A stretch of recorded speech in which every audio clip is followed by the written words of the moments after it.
found this book to be excellent on a number of levels. State and Revolution by Vladimir. Lenin. Just finished this last night and just wanted to read a couple of the passages that I found particularly interesting and captivating. It's the first book by Lenin I've read. I also, next on my reading list, depending on how crazy school gets this quarter, is his book, Capitalism. I believe it's called the highest, imperialism is the highest form of capitalism, something like that. But really appreciated his writing style. You can tell he really knows his stuff, and he writes in a very easily accessible and digestible way about what can be some, pretty complex topics. So this passage is called The Transition from Capitalism to Communism, and the chapter is titled The Economic Basis of the Withering Away of the State. Marx continued, between capitalist and communist societies lies the period of revolutionary transformation of the one into the other. Corresponding to this is also a political transition period in which the state can be nothing but the revolutionary dictatorship of the proletariat. All aboard. We need the revolutionary proletariat, revolutionary dictatorship of the proletariat, I should say, as we transition away from this capitalist hellhole that we live in to the first phase of communism, which would be socialism, and then to the higher phase, which is actual communism, which we'll get into. Marx bases this conclusion on an analysis of the role played by the proletariat in modern capitalist society, on the data concerning the development of this society, and on the irreconcilability of the antagonistic interest of the proletariat and the bourgeoisie. So, Marxism, Karl Marx, Lenin, etc., they basically, came to this conclusion that the state exists because there are these irreconcilable class difference between the classes, and whenever you have, a capitalist society, it's always going to be the bourgeoisie in power, their interest, crushing the workers, crushing the proletariat. And that's why, Marx, Lenin, other Marxists, socialists, etc., think that we need a revolutionary dictatorship of the proletariat to crush the capitalists, to crush the bourgeoisie, and actually have a democracy that represents the best interests of the vast majority, the workers, the proletariat. And obviously, in the capitalist societies that we have now, it's the complete reverse.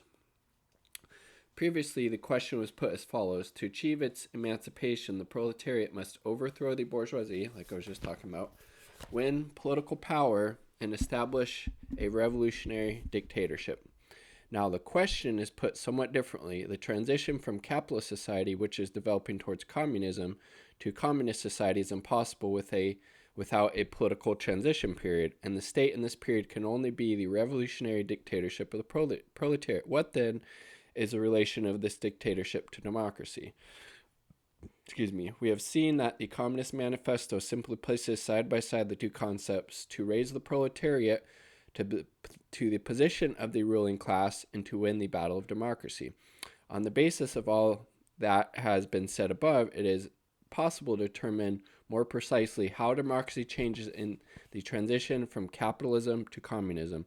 In capitalist society, providing it develops under the most favorable conditions, we have a more or less complete democracy in the democratic republic. But this democracy is always hemmed in by narrow limits set by capitalist exploitation, and consequently always remains in effect a democracy for the minority, only for the propertied classes, only for the rich. Again, which is what we have in the United States and these other so-called capitalist democratic republic societies. Freedom in capitalist society always remains about the same as was in the ancient Greek republics. Freedom for the slave owners, freedom for the capitalists, like we have in the U.S. Owing to the conditions of capitalist exploitation, the modern wage slaves are so crushed by want and poverty they cannot be bothered with democracy. I totally agree with that point. Everybody is so bogged down with work, other responsibilities, the precarity that the working class feels in the US, how are they going to have the time and the means to actually engage in the political process? They're not. That's the job of the the capitalists and their representatives, to do that while everybody else is fighting for the crumbs. Cannot be bothered with politics. In the ordinary peaceful course of events, the majority of the population is debarred from participation in public and political life. Completely agree with Lenin on that point. The correctness of the statement is perhaps most clearly confirmed by Germany being constitutionally legality steadily endured there for a remarkable long time, nearly half a century, 1871 to 1914. And during this period, the Social Democrats were able to achieve far more than other countries in the way of utilizing legality and organize a larger proportion of the workers into a political party than anywhere else in the world. Excuse me. What is the largest proportion of politically conscious and active wage slaves that has been so far recorded in capitalist society? 1 million members of the Social Democratic Party out of 15,000 wage workers, 3 million organized in trade unions out of 15 million! Exclamation point. Democracy for an insignificant minority, democracy for the rich, that is the democracy of capitalist society. I don't know how anybody who is actually being honest and looking at the historical conditions and the current conditions within the US or these other capitalist societies, how you could frankly argue any different than that point, unless you're being disingenuous, ideologue. If you're actually taking facts on the ground, that is indisputable. If we look more closely in the machinery of capitalist democracy, we see everywhere in the supposedly petty details of suffrage, residential qualifications, exclusion of women, etc., in the technique of the representative institutions, in the actual obstacles to the right of assembly, public buildings are not for paupers, in the purely capitalist organization of the daily press, etc., etc., we see restriction after restriction upon democracy. These restrictions, exceptions, exclusions, obstacles for the poor seem slight, especially in the eyes of one who has never known want himself and has never been in close contact with the oppressed classes in their mass life. And 9 out of 10, if not 99 out of 100, bourgeoisie publicists and politicians come under this category. But in their sum total, these restrictions exclude and squeeze out the poor from politics, from active participation in democracy. And I think, you could kind of relate that to what's going on with all these, Republican voter suppression attempts, making it harder for the most vulnerable and marginalized, communities of color in particular, other, poor groups to vote, because they only want, rich white people who continue to, vote for Republicans, who obviously beholden to the capitalist class, along with the Democrats, unfortunately. Marx grasped this essence of capitalist democracy splendidly when, in analyzing the experience of the commune, he said that the oppressed are allowed once every few years to decide which particular representatives of the oppressing class shall represent and repress them in parliament. Oh my God, that is the American electoral system to a fucking T, right? Read that once again. This is Marx, or Lenin talking about Marx. He said that the oppressed are allowed once every few years to decide which particular representatives of the oppressing class shall represent and repress them in parliament. But from this capitalist democracy that is inevitably narrow and stealthily pushes aside the poor and is therefore hypocritical and false through and through, forward development does not proceed simply, directly and smoothly towards greater and greater democracy, as the liberal professors and petty bourgeoisie opportunists would have us to believe. No. Forward development, i.e. development towards communism, proceeds through the dictatorship of the proletariat and cannot do otherwise. For the resistance of the capitalist exploiters cannot be broken by anyone else or in any other way. Yes, 100%, Lenin. And the dictatorship of the proletariat, i.e. the organization of the vanguard of the oppressed as a ruling class for the purpose of suppressing the suppressors cannot result merely in an expansion of democracy. Simultaneously with an immense expansion of democracy, which for the first time becomes democracy for the poor, democracy for the people, not democracy for the money bags, the dictatorship of the proletariat, imposes a series of restrictions on the freedom of the oppressors, the exploiters, the capitalists. We must suppress them in order to free humanity from wage slavery. The resistance must be crushed by force. It is clear that there is no freedom and no democracy where there is suppression and where there is violence. Engels expressed this splendidly in his letter to Bebel, when he said, as the reader will remember, that, quote, the proletariat needs the state, not in the interest of freedom, but in order to hold down its adversaries. As soon as it becomes possible to speak of freedom, the state as such ceases to exist. So again, this is why socialism, the dictatorship of the proletariat, in order to, oppress the exploiters, the capitalist class, so we actually have a democracy for the majority as opposed to what we have in a capitalist society, democracy for the minority. We need that transition period to, oppress the oppressors, as Lenin was talking about, and as soon as it becomes possible to speak of freedom, as Engels was talking about, then the state as we know it will cease to exist, and we will have a stateless and classless society, which is communism. Democracy for the vast majority of the people and suppression by force, i.e. the exclusion from democracy of the exploiters and oppressors of the people. This is the change democracy undergoes during the transition from capitalism to communism. Get some water. Reading voice getting a little dry. Spring water, so good. Let's see. Only in communist society, when the resistance of the capitalists have disappeared, when there are no classes, i.e. when there is no distinction between the members of society as regards their relation to the social means of production, only then the state ceases to exist and it becomes possible to speak of freedom. Only then will a truly complete democracy become possible and we realize democracy without any expectations whatever. And only then will democracy begin to wither away, only to the simple fact that, freed from capitalist slavery, from the untold horrors, savagery, absurdities, and infamies of capitalist exploitation, people will gradually become accustomed to observing the elementary rules of social intercourse that have been known for centuries and repeated for thousands of years in all copybook maxims. They will become accustomed to observing them without force, without coercion, without subordination, without special apparatus for coercion called the state. Again, Marx and Lenin, Engels, they all thought, and I agree, it makes total sense, the state only comes into existence because of these irreconcilable, antagonistic class conflicts that exist between the capitalists and the workers, the proletariat. So, and then we need, that transition period of socialism, the dictatorship of the proletariat. And when we can truly speak of freedom, the state as we know it will cease to exist and we'll have a truly stateless and classless society, again, which is communism.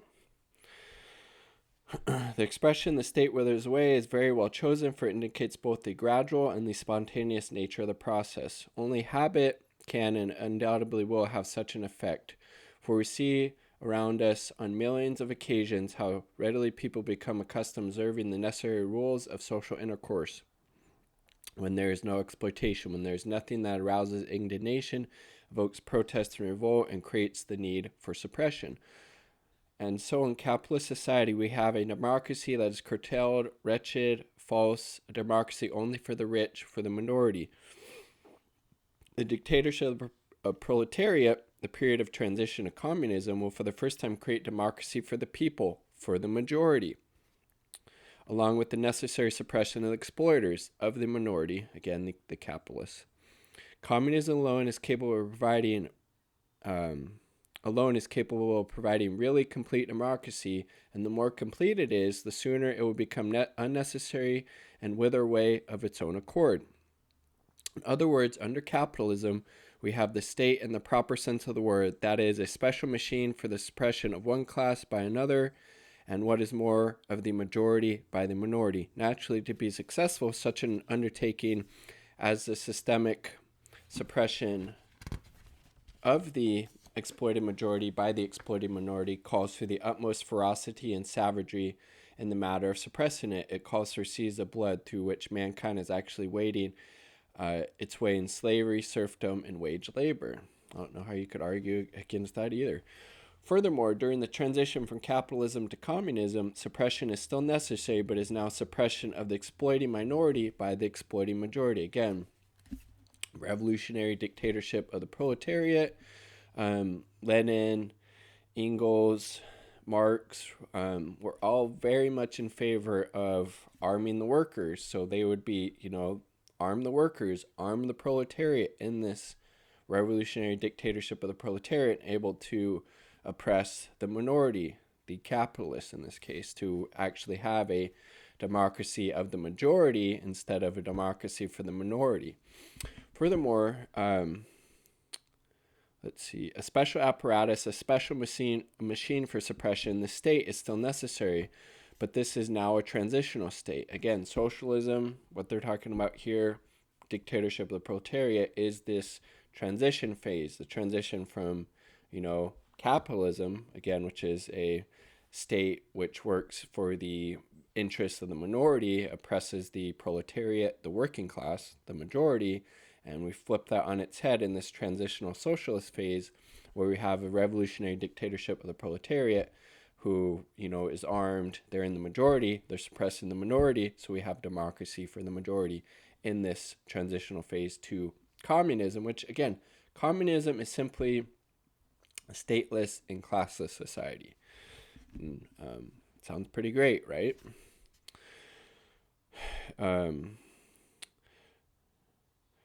For the suppression of the minority of exploiters by the majority of wage slaves of yesterday is comparatively so easily, simple, and natural task that will entail far less bloodshed than the suppression of the risings of slaves, serfs, or wage laborers, and will cost mankind far less, and is compatible with the extension of democracy to such an overwhelming majority of the population that the need for a special machine of suppression will soon disappear, i.e. the state.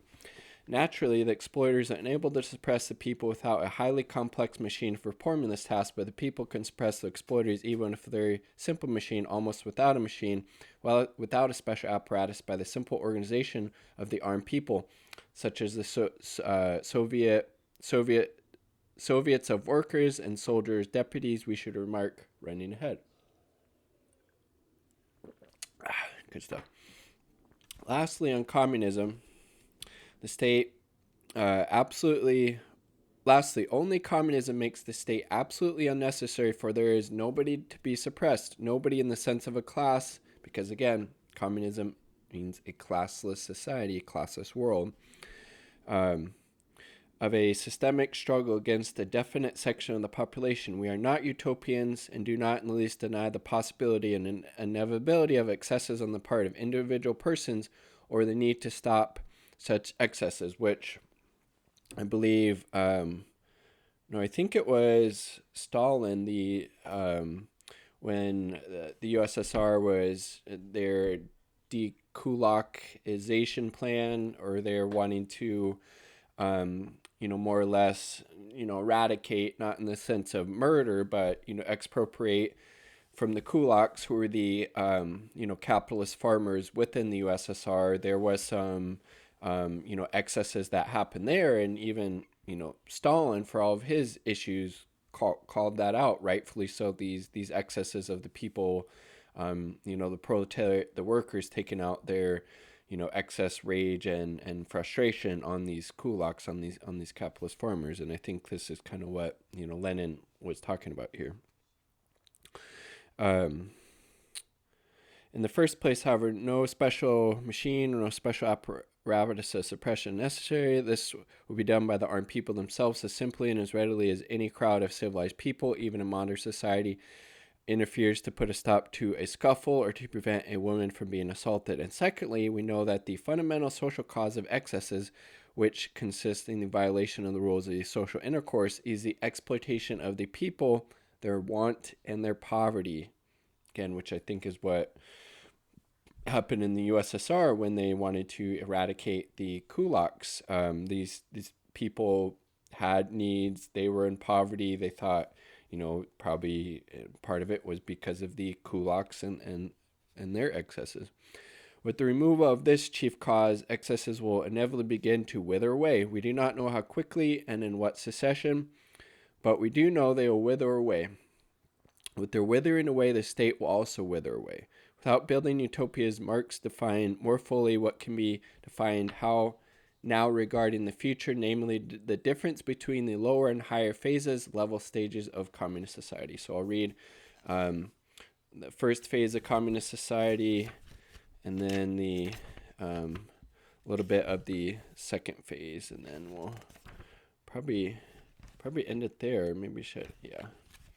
The first phase of communist society. In the critique of the Gotha program, Marx goes into detail to disprove Lassalle's idea that under socialism, the worker received the undiminished or full product of his labor. Marx showed that from the whole of the social labor of society, there must be deducted a reserve fund, a fund for the expansion of production, a fund for the replacement of the wear and tear of the machinery, and so on. Then from the means of consumption must be deducted a fund for administration of expenses, for schools, hospitals, old people's homes, and so on. Instead of Lassalle's hazy, obscure general phrase, the full product of his labor to the worker, Marx makes a sober estimate of how exactly social society will have to manage its affairs. Marx proceeds to make a concrete analysis of the conditions of a life of a society in which there will be no capitalism, and says, quote, "What we have to deal with here in analyzing the program of the Workers' Party is a communist society, not as is developed on its own foundations, but on the contrary, just as it emerges from capitalist society, which is thus in every respect economically, morally, and intellectually still stamped with the birthmarks of the old society from whose womb it comes." End quote. It is this communist society which has just emerged into the light of day out of the womb of capitalism, and which is in every respect stamped with the birthmarks of the old society, that Marx terms the first or lower phase of communist society, socialism.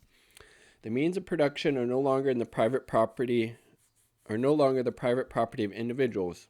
The means of production belong to the whole society. Every member of society performing a certain part of the socially necessary work receives a certificate from society to the effect that he's done a certain amount of work.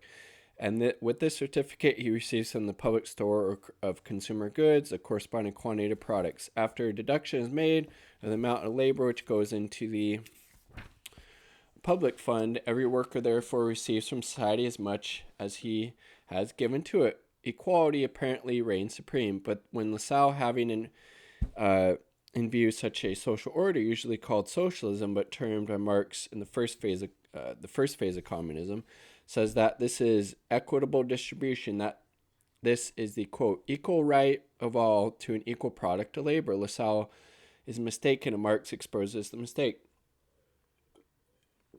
Hence, the equal right, says Marx, in the case still certainly conforms to bourgeoisie law, which, like all law, implies inequality. Because I think he's talking about here, you have, laws, they're going to either, benefit the exploiters, the capitalists, or the workers. All law, and then just the fact that, depending on your situation in a society, that certain laws might not affect you as much as, say if you are poor, or if you're, person of color, or if you're part of the LGBTQ community. All law is an application of an equal measure to different people who in fact are not alike, are not equal to one another. That is why the equal right in violation of equality and an injustice. In fact, everyone having performed as much social labor as another receives an equal share of the social product after the above-mentioned deductions. But people are not all alike. One is strong, another is weak. One is married, one is not. One has more children, another has less, and so on. And the conclusion Marx draws is, quote, with an equal performance of labor and hence an equal share in the social consumption fund, one will in fact receive more than another. One will be richer than another, and so on. To avoid all these defects, the right, instead of being equal, must be to be unequal. The first phase of communism, therefore, cannot yet provide justice and equality. Differences and unjust differences in wealth will still persist, but the exploitation of man by man will become impossible because it would be impossible to seize the means of production, the factories, machines, and land, etc., and make them private property. And smashing Lassalle's petty bourgeoisie vague phrases about equality and justice in general, Marx shows the course of development of communist society, which is compelled to abolish at first only the injustice of the means of production seized by individuals, and which is unable at once to eliminate the other injustice, which consists in the distribution of consumer goods according to the amount of labor performed and not according to needs. 25 minutes. The vulgar economists, including the bourgeoisie professors and our Tugen, constantly reproach the socialists while forgetting the inequality of people and are dreaming of eliminating this inequality. Such a reproach, as we see, only proves the extreme ignorance of the bourgeoisie ideologists. Marx not only scrupulously takes account of the inevitable inequality of men, but he also takes into account the fact that the mere conversion of the means of production into common property of the whole society, commonly called socialism, does not remove the defects of distribution and inequality of bourgeoisie laws, which continue to prevail so long as products are divided according to the amount of labor performed. Continuing, Marx says, quote, but these defects are inevitable in the first phase of communist society, as is when it's just emerged after prolonged birth pangs from capitalist society.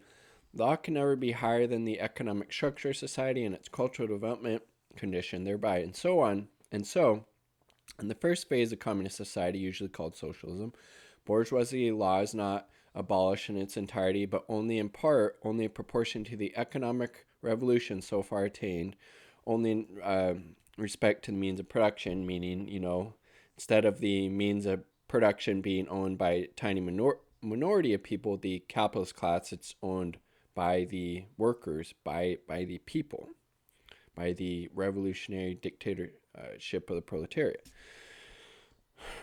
Bourgeoisie law recognizes them as private property of individuals. Socialism converts them into common property. To that extent, and to that extent alone, bourgeoisie law disappears. However, persists as far as its other part is concerned. It persists in the capacity of regulator, determining factor in the distribution of products and allotment of labor among the members of society. The socialist principle, he who does not work shall not eat, is already realized. The other socialist principle, an equal amount of products for an equal amount of labor, is also already realized, but this is not yet communism, and it is not yet abolish bourgeoisie law, which gives unequal individuals in return for really unequal amounts of labor, equal amounts of products. This is a defect, says Marx, but is unavoidable in the first phase of communism. For if we are not to indulge in utopianism, we must not think that having overthrown capitalism, people at once learn to work for society without any rules of law. Besides, the abolition of capitalism does not immediately create the economic prerequisites for such a change.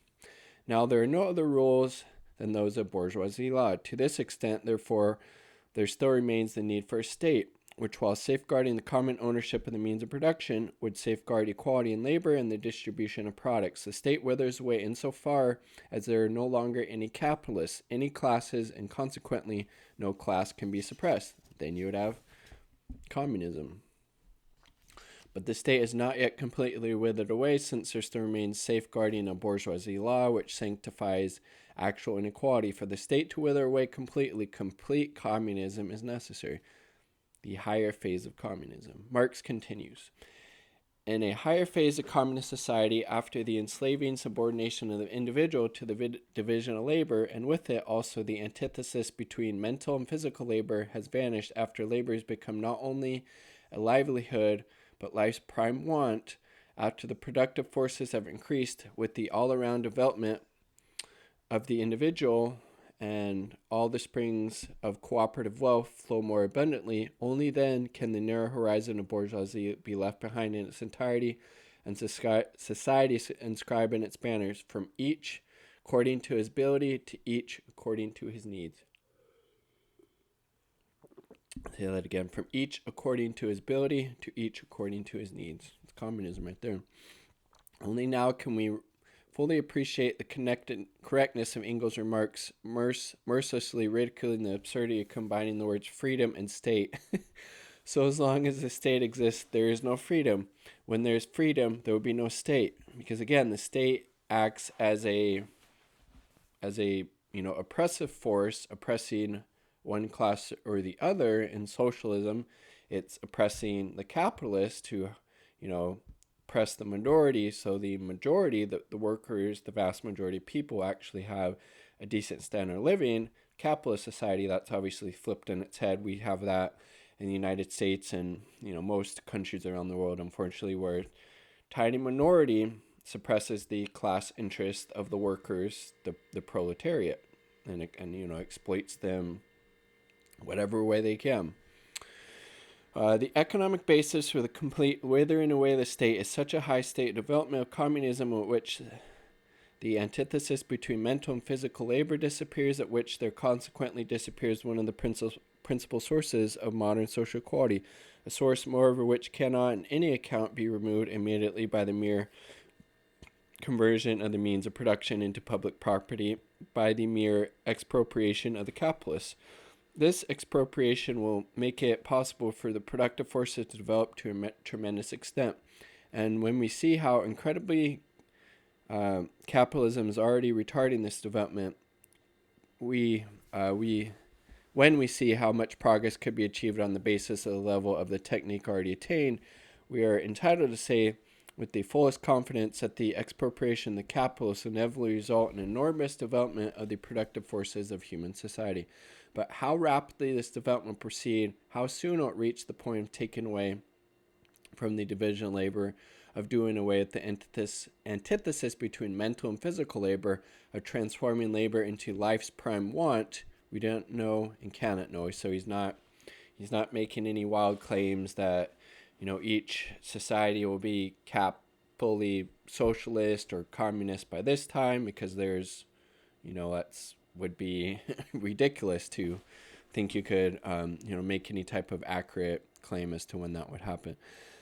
That is why we are entitled to speak only of the inevitable withering away of the state, emphasizing the protracted nature of this process and its dependence upon the rapidity of development of the higher phase of communism, leaving the question of the time required or the concrete forms of the withering away quite open, because there is no material for answering these questions. The state will be able to wither away completely when society adopts the rule from each according to his ability to each according to his needs, i.e. when people become so accustomed to observing the fundamental rules of social intercourse, and when their labors become so productive, they will voluntarily work according to their ability. The narrow horizon of bourgeoisie law, which compels one to calculate the heartlessness, whether one has not worked half an hour more than anybody else, this narrow horizon will then be left behind. There will then be no need for society in distributing the products to regulate the quantity to be received by each.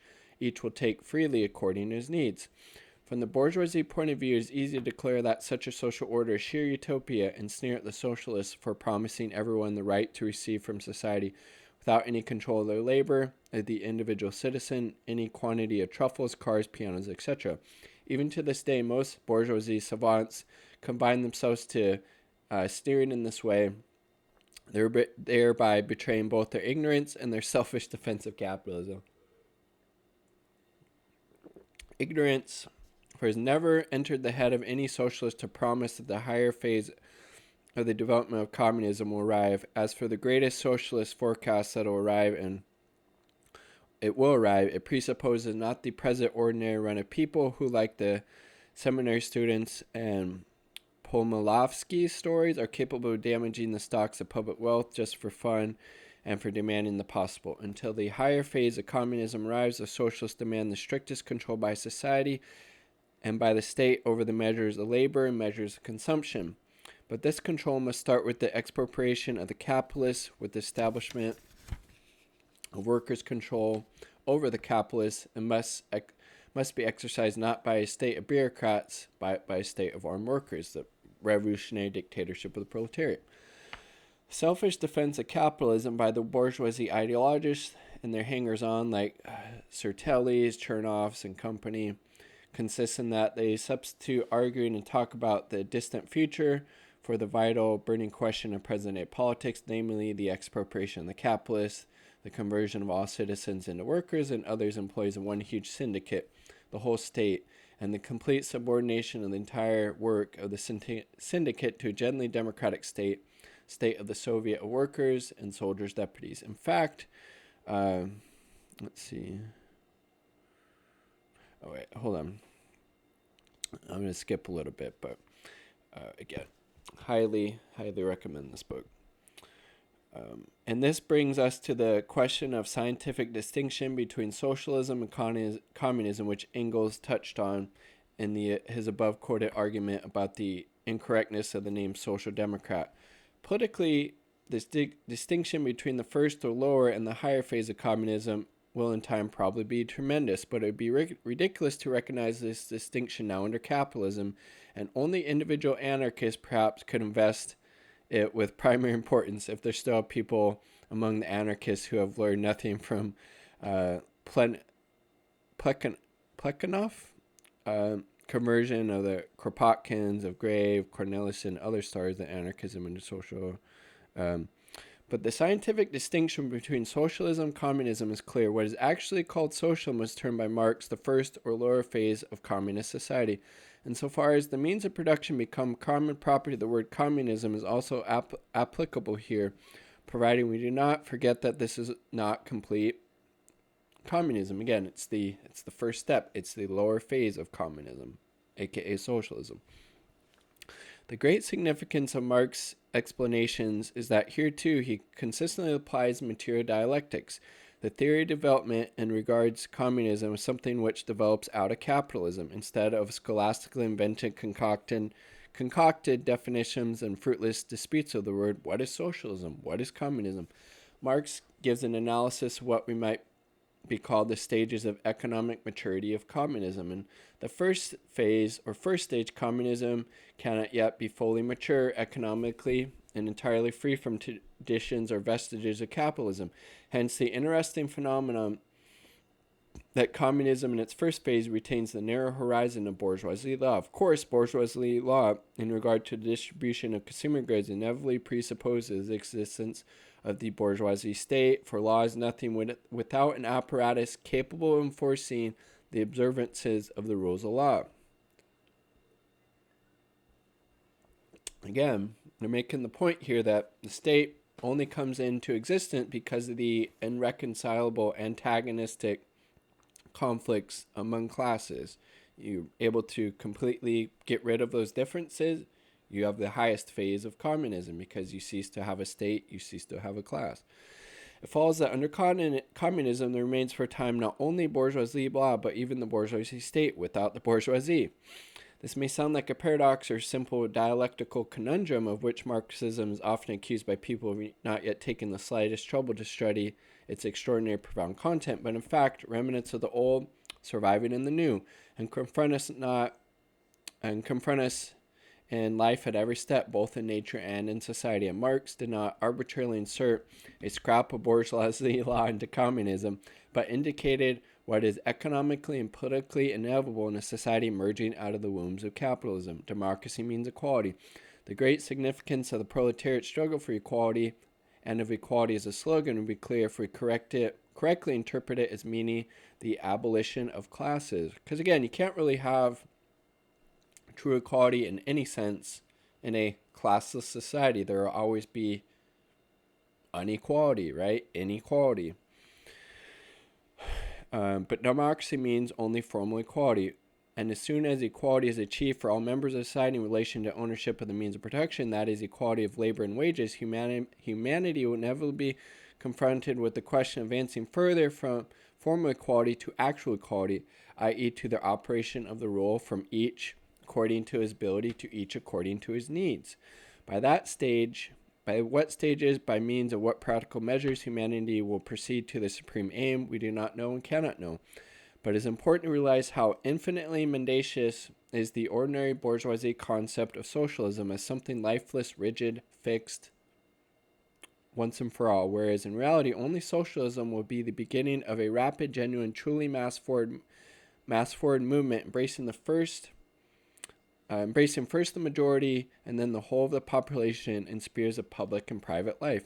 Democracy is of enormous importance to the working class in the struggle against the capitalists for its emancipation. But democracy is by no means a boundary not to be overstepped. It is only one of these stages on the road from feudalism to capitalism and from capitalism to communism. All right. Leaving on page 82 there, but wow. Again, just so much to really chew on and digest there with Lenin's work, State and Revolution. I frankly didn't have a huge idea of what communism was before reading that book or before reading Walter Rodney's book, The Russian Revolution, A View from the Third World, I believe is the title. But I mean, it makes total sense. You're not going to have true,